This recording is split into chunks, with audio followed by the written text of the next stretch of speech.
David Katz is Chief Executive Officer of Global Security Group, a firm providing a variety of security, investigative and life safety services, as well as specialised tactical training. Thank you for your time. Now, firstly, from your website, it seems like you're perhaps one of these companies that provide some of these school shooter training and support programs. Now, many of these schools, particularly these police, that are supposed to be security at these schools, have signed up for these courses.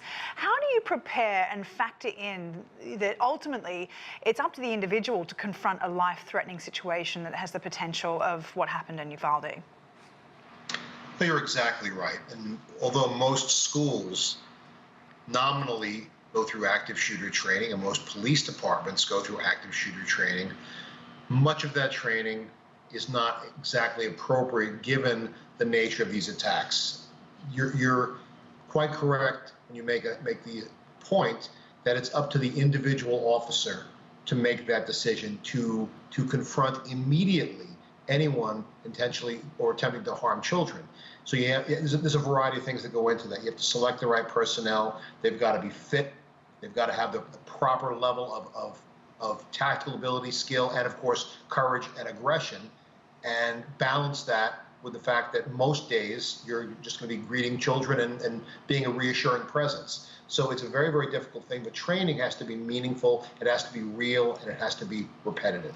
Just a couple of weeks after Sandy Hook happened, the FBI spent $30 million on these kinds of training programs across the country. Is this a little bit of just a check-box exercise here, especially given the fact that there are so many schools, so many various types of security personnel manning them, and given that only just 2 months prior, before Uvalde had this massacre, there was a drill taking place on that very premises? Yeah.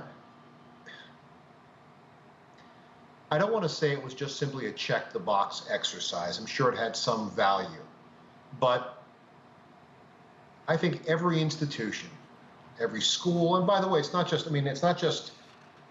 schools, it's companies, and and anyone who employs has a large employee base. Everyone's got to prepare in a meaningful sense. So just simply holding a training session and saying, okay, we're good, we're prepared. No, that's not what you need to do. What you need to do first and foremost is look at the exterior, harden the school, meaning make it difficult. It's impossible to make it virtually impregnable, but you need to make it very, very difficult for a determined adversary to gain access. That's number one. And number two, you have to completely change the tactical approach that many police departments seem to be hanging on to.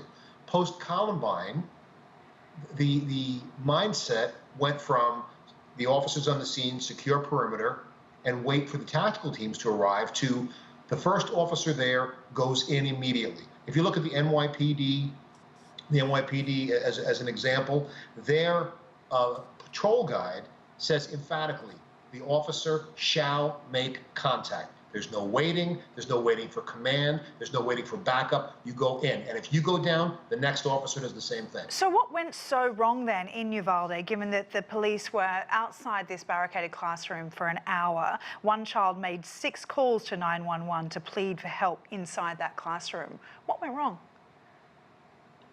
It is inexplicable. So we're getting bits of information, but again, I don't know what's accurate. I don't know what's hyperbole.